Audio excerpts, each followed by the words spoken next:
Hello everyone, welcome back to knowledge centre. आज हम अपना फर्स्ट लेक्चर स्टार्ट कर रहे हैं फ्रॉम क्लास 11th स्टैटिस्टिक्स।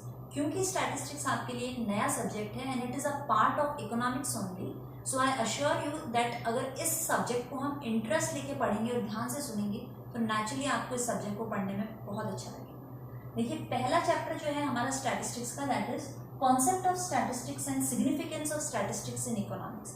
यानी स्टैटिस्टिक्स के पहले चैप्टर में हम पढ़ेंगे कि इकोनॉमिक्स क्या होती है एंड इकोनॉमिक्स के अंदर स्टैटिस्टिक्स की क्या इंपॉर्टेंस है। तो सबसे पहले हम देख लेते हैं कि इकोनॉमिक्स क्या होती है। It is a social science deals with the study of human behaviour in the society. यानी कि ये एक ऐसा कॉन्सेप्ट है, एक ऐसी तरह की सोशल साइंस है जो कि आपको बताती है कि सोसाइटी के अंदर ह्यूमन बीइंग किस तरीके से बिहेव करेगा, उसके उस बिहेवियर को जो है हम स्टडी करते हैं इन इकोनॉमिक्स।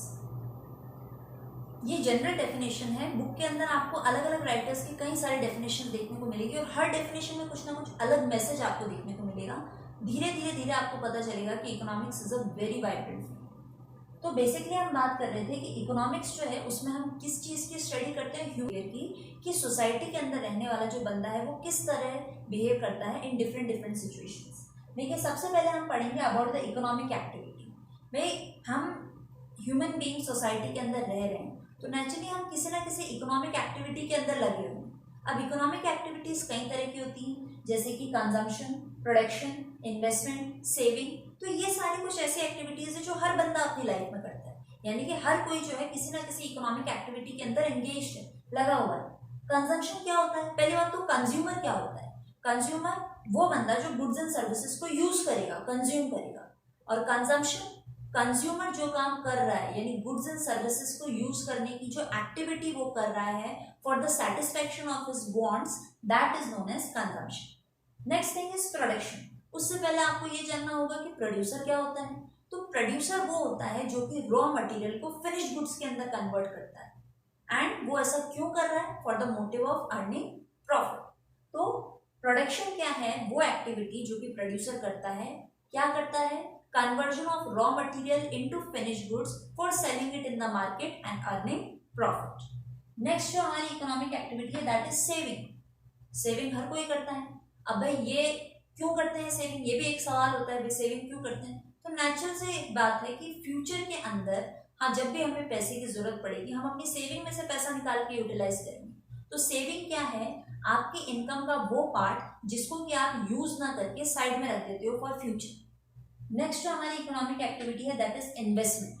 इन्वेस्टमेंट क्या है कि आपने कुछ जो अमाउंट सेव किया उसमें से आप पैसा उठा के किसी अदर एक्टिविटी में लगा रहे हो, इस होप के साथ, इस उम्मीद के साथ कि आपको और ज्यादा पैसा रिटर्न में मिलेगा। जैसे हम शेयर्स में पैसा इन्वेस्ट करते हैं। भाई क्यों करते हैं? आपने कुछ पैसा सेव कर रखा है, उस पैसे को आप इन्वेस्ट कर रहे हो इन शेयर्स। दिमाग में, दिल में एक ही चीज है कि भाई आपको उससे अच्छा रिटर्न मिलेगा, इसलिए हम जो है इन्वेस्टमेंट करते हैं। So all these are the examples of economic activities: consumption, production, investment and saving, जिसमें कि हम सोसाइटी में रहने वाले ह्यूमन बीइंग्स जो है लगे रहते हैं। सम और द अदर इकोनॉमिक एक्टिविटी हम लोग एंगेज रहते हैं। तो बेसिकली हम ये कह सकते हैं कि इकोनॉमिक एक्टिविटी क्या है? ऐसी activity related to the use of scarce means. ये बहुत इंपॉर्टेंट टर्म है जो कि हमें पता होना चाहिए। स्केर्स मीन्स का मतलब है, स्केर्स का मतलब होता है कि कोई चीज जो कम है, लिमिटेड है। मीन्स से यहाँ मतलब है कि आपके रिसोर्सेस, आप करना तो बहुत कुछ चाहते हैं। भाई आपके पॉकेट में 50 रुपीज का नोट पड़ा है, 50 रुपए है आपके पास। अब आपको बर्गर भी खाना है, आपको पेन और नोटबुक भी खरीदनी है, आपको मदर ने बोला है भाई दवाई, ये दवाई लेके आना मार्केट से, वो भी लेके आनी है। तो कहने का मतलब है कि बहुत सारे काम है आपको, लेकिन आपकी जो रिसोर्सेज हैं, जो आपके मीन्स हैं, वो स्केर्स हैं, लिमिटेड है। और एक और कॉन्सेप्ट जो यहाँ पे निकलता है कि मीन्स के जो है अल्टरनेट यूजेस होते हैं। कहने का मतलब है कि जो हमारे रिसोर्सेज हैं वो लिमिटेड है और उनके जो यूजेस हैं वो कई सारे हैं। अब आपकी मर्जी है कि उस आपका 50 रुपए का नोट का आप बर्गर खा के आ गए, या मदर के लिए दवाई लिया है, या खुद के लिए नोटबुक या पेन लिया है। लिमिटेड चीज है, यूजेस अल्टरनेट है, काफी सारे यूजेस निकल रहे हैं। तो यहाँ पर जो प्रॉब्लम अराइज होती है that is problem of choice, कि इस लिमिटेड चीज को मैं कौन से सबसे मोस्ट एप्रोप्रिएट यूज में लगाऊं ताकि मेरा सेटिस्फैक्शन जो है वो मैक्सिमम हो सके। तो ये जो चॉइस करनी है आपको, ये कहलाती है प्रॉब्लम ऑफ चॉइस। यानी कि प्रॉब्लम ऑफ चॉइस जो है वो कब अराइज होती है? जब हम ये डिसाइड कर रहे हो, ये समझ लगा रहे हो कि अपने लिमिटेड रिसोर्सेज को हम कौन से ऑल्टरनेट यूज में लगाएंगे कि हमारा सेटिस्फैक्शन जो है वो मैक्सिमम हो सके। सो इकोनॉमिक एक्टिविटी क्या है? ऐसी एक्टिविटी जो कि रिलेटेड होती है यूज ऑफ स्केर्स मींस, यानी लिमिटेड रिसोर्सेज को आप किस तरह यूज करते हो, वो एक्टिविटी कहलाती है economic activity. Now the components of economics, हम पढ़े थे कि इकोनॉमिक्स क्या है? एक ऐसी सोशल साइंस जो कि ह्यूमन का बिहेवियर बताती है सोसाइटी के अंदर, उस बिहेवियर को स्टडी करना कहलाता है इकोनॉमिक्स। अब ह्यूमन बिहेवियर को हम स्टडी कर रहे हैं, यानी कि हम इन्हीं सब चीजों को स्टडी करेंगे कि ह्यूमन बींग्स ने कंजम्पशन कैसे किया, प्रोडक्शन कैसे किया, इन्वेस्टमेंट कितना किया, सेविंग कितना किया, ये सब आप क्या कर रहे हो? स्टडी कर रहे हो ह्यूमन बिहेवियर। तो इस इकोनॉमिक्स के जो है कुछ पार्ट्स होते हैं। पहला है कंजम्पशन, दूसरा है प्रोडक्शन और तीसरा है डिस्ट्रीब्यूशन। कंजम्पशन क्या होता है? हमने डिस्कस किया था कि भाई कंज्यूमर जो एक्टिविटी कर रहा है, गुड्स एंड सर्विसेज को कंज्यूम कर रहा है, इस्तेमाल कर रहा है ताकि वो सेटिस्फाइड हो सके, अपनी वांट्स को सेटिस्फाई कर सके, वो कहलाता है कंजम्पशन। जब हम कंजम्पशन को स्टडी करते हैं तो वो कहलाती है हमारी consumption theory. Now second is production. Production क्या होता है? वो एक्टिविटी जिसमें प्रोड्यूसर लगा हुआ है, conversion of raw material into finish goods. Okay, तो जब हम प्रोडक्शन को स्टडी करते हैं as a part of economic तो वो कहलाती है प्रोडक्शन थ्योरी। नाउ थर्ड जो हमारा कंपोनेंट है दैट इज डिस्ट्रीब्यूशन। डिस्ट्रीब्यूशन से यहाँ मतलब है कि भाई हमारे जितने भी एजेंट्स ऑफ प्रोडक्शन होते हैं उनके अंदर जो इनकम है वो कैसे डिस्ट्रीब्यूट की गई है, कैसे बंटवारा हुआ है इनकम का। अब बंटवारा किस में किया जाना है? एजेंट्स ऑफ प्रोडक्शन के अंदर। तो अब ये एजेंट्स ऑफ प्रोडक्शन क्या होते हैं? देखिए, पहला है लैंड, दूसरा है लेबर, तीसरा है कैपिटल और चौथा है एंटरप्रेन्योर। ये सारे क्या है? एजेंट्स ऑफ प्रोडक्शन, या फिर आप इनको फैक्टर्स ऑफ प्रोडक्शन भी कह सकते हैं। तो अगर हम दोबारा से ध्यान दें, देखिए लैंड, लेबर, कैपिटल, एंटरप्रेन्योर, ये चारों ही चीजें जो है आपके प्रोडक्शन के लिए जरूरी है। आपको मैन्युफैक्चर करना है, आपको सोप बनाना है, फैक्ट्री लगानी है, लैंड आपको चाहिए, लेबर आपको चाहिए, कैपिटल आपको चाहिए, एंटरप्रेन्योर वो बंदा जो ये सारा काम करेगा, जो मालिक होगा फैक्ट्री का, वो ये सारी चीजें जो है आपको प्रोडक्शन के लिए जरूरी है। अब एक चीज और जो आपको पता होनी चाहिए कि लैंड से हमें जो रेवेन्यू मिलेगा, जो इनकम मिलेगी, उसको हम कहते हैं रेंट। लैंड से हमें जो इनकम मिलती है उसको हम कहते हैं रेंट, यानी कि किराया मिलेगा आपको जमीन से। लेबर है उसे हम कहते हैं वेजेस। ओके, थर्ड जो कॉन्सेप्ट था हमारा इंटरेस्ट, यानी कि जो पैसा है आपके पास। तो कैपिटल से हमें जो इनकम मिल रही है, आपके पास पैसा है 10 लाख रुपए, आपने उसको बैंक में जमा करा दिया, तो बैंक आपको 10 लाख डिपॉजिट कराने के बदले में क्या देगा? इंटरेस्ट, ब्याज। तो कैपिटल के ऊपर आपको क्या मिलता है? इंटरेस्ट। और चौथा जो हमारा फैक्टर ऑफ प्रोडक्शन था एंटरप्रेन्योर। एंटरप्रेन्योर को क्या मिलता है इनकम के फॉर्म में? प्रॉफिट। मैं बिजनेस का ओनर, मैं बिजनेस की ओनर हूँ, मैं एंटरप्रेन्योर हूँ, तो मैंने एफर्ट लगाए, मैंने रिसोर्सेज लगाए, मुझे क्या मिलेगा? प्रॉफिट। तो कहने का मतलब है कि ये चार एजेंट्स ऑफ प्रोडक्शन है या फैक्टर्स ऑफ प्रोडक्शन है, इनके बारे में हम डिस्ट्रीब्यूशन थर्ड कंपोनेंट में पढ़ते हैं कि जो इनकम है वो इन चारों ही चीजों में किस तरीके से डिस्ट्रीब्यूट की गई है। और जब हम डिस्ट्रीब्यूशन की स्टडी करते हैं तो वो कहलाती है डिस्ट्रीब्यूशन थ्योरी। तो कहने का मतलब है तीन पार्ट्स हैं इकोनॉमिक्स के, consumption, production and distribution. Consumption की स्टडी करते हैं तो वो कहलाता है स्टडी ऑफ कंज्यूमर बिहेवियर या कंजम्पशन थ्योरी। प्रोडक्शन की स्टडी करते हैं तो वो कहलाता है स्टडी ऑफ प्रोड्यूसर बिहेवियर या प्रोडक्शन थ्योरी। एंड डिस्ट्रीब्यूशन की जब हम स्टडी करते हैं तो वो कहलाता है डिस्ट्रीब्यूशन थ्योरी। अब यहाँ पर एक और कॉन्सेप्ट है इकोनॉमिक प्रॉब्लम। अभी हमने थोड़ी देर पहले डिस्कस किया था कि प्रॉब्लम ऑफ चॉइस अराइज होती है। इकोनॉमिक प्रॉब्लम क्या है? प्रॉब्लम का मतलब आप जानते हो, समस्या।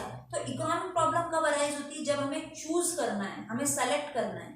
क्या चीज सेलेक्ट करनी है कि भाई रिसोर्सेज लिमिटेड हैं और उसके यूजेस बहुत सारे हैं, ऑल्टरनेट यूजेस हैं, तो हमारी लिमिटेड आमदनी को हम किस यूज में लगाएं कि हमें जो है मैक्सिमम सेटिस्फेक्शन मिले। प्रॉब्लम ऑफ चॉइस को एक और एग्जांपल से समझते हैं। मान लीजिए आपके फादर की जो मंथली इनकम है 40,000 रुपीज। ओके, अब इन 40,000 रुपीज लिमिटेड है, ठीक है। अब इस 40,000 रुपीज में आपके फादर को घर भी चलाना है, आपकी फीस भी भरनी है, आपके लिए बुक्स भी लानी है, घर में कोई बीमार है तो उसके मतलब मेडिकल फैसिलिटीज के लिए भी पैसा जाएगा, ठीक है। घर की मेंटेनेंस में भी पैसा जाएगा, घर में गाड़ी है तो उसकी मेंटेनेंस में भी पैसा जाएगा। कहने का मतलब है लिमिटेड थे 40,000 और यूजेस इतने सारे निकल के आ गए।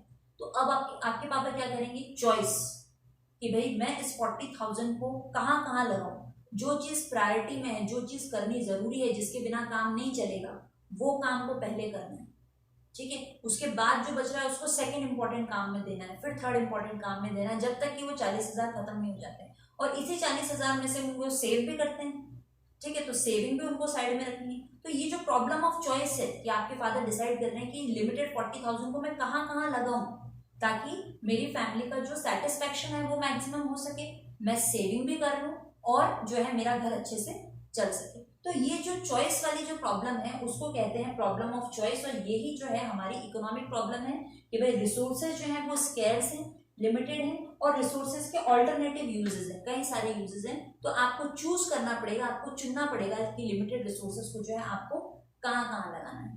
एक और जो इंपॉर्टेंट कॉन्सेप्ट है इंट्रोडक्टरी पार्ट के अंदर, that is macro economics and micro economics. आपकी जो सेकंड बुक चल रही है apart from statistics, that is micro economics. तो पहले हम ये जान, मैक्रो इकोनॉमिक्स की बुक जो है वो 12th स्टैंडर्ड में है, तो पहले हम ये जान ले कि भाई ये दोनों चीजें हैं क्या।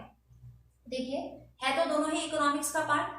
माइक्रो इकोनॉमिक्स क्या कहलाता है, जब आप इंडिविजुअल चीजों से डील कर रहे हो, ठीक है। जैसे मान लीजिए इंडिविजुअल वेलफेयर के लिए हम काम करते हैं। जैसे मान लीजिए हम एग्जांपल लेते हैं कि एक बंदा है जिसकी मंथली सैलरी है 10,000 रुपीज, तो आप एक इंडिविजुअल की बात कर रहे हो, वो कहलाता है माइक्रो इकोनॉमिक्स का।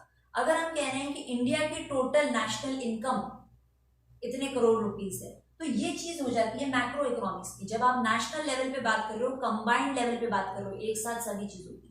जब हम बात इंडिविजुअल लेवल पे कर रहे हैं, स्मॉल लेवल पे कर रहे हैं, तो वो कॉन्सेप्ट कहलाता है माइक्रो इकोनॉमिक्स का। जब हम बात बड़े लेवल पे कर रहे हैं, एग्रीगेट लेवल पे कर रहे हैं, नेशनल लेवल पे कर रहे हैं, वो कॉन्सेप्ट कहलाता है मैक्रो इकोनॉमिक्स का। ओके, तो हम कह सकते हैं कि माइक्रो इकोनॉमिक्स जो है वो इंडिविजुअल वेलफेयर के ऊपर काम करता है, और मैक्रो इकोनॉमिक्स जो है वो कंबाइंड वेलफेयर यानी कि पूरी सोसाइटी के वेलफेयर के लिए काम करता है। एक और एग्जांपल हम डिस्कस कर सकते हैं, जैसे मान लीजिए कि एक पर्टिकुलर एक कॉलोनी है, उसके अंदर अलग अलग घरों में फैमिलीज रहती हैं, तो फैमिली ए, बी एंड सी की जो इनकम है, combined income for 1 month 1 lakh rupees हो जाती है। तो ये कॉन्सेप्ट किसका है, माइक्रो इकोनॉमिक्स का है, क्योंकि आप सिर्फ 3 इंडिविजुअल फैमिलीज की बात कर रहे हो, आप छोटे लेवल की बात कर रहे हो। ओके, अगर हम कहें कि total income of 3 states of India, तो यहाँ पर आप नेशनल लेवल की बात कर रहे हो, बड़े लेवल की बात कर रहे हो, तो फिर वो कॉन्सेप्ट जो है मैक्रो इकोनॉमिक्स में आ जाएगा। तो समझने की बात सिर्फ इतनी सी है कि जब हम छोटे लेवल की बात कर रहे हैं, इंडिविजुअल लेवल की बात कर रहे हैं, तो वो कॉन्सेप्ट आएगा माइक्रो इकोनॉमिक्स में। बड़े लेवल की बात कर रहे हैं तो वो कॉन्सेप्ट आएगा मैक्रो इकोनॉमिक्स में। So this was all the introductory part of statistics.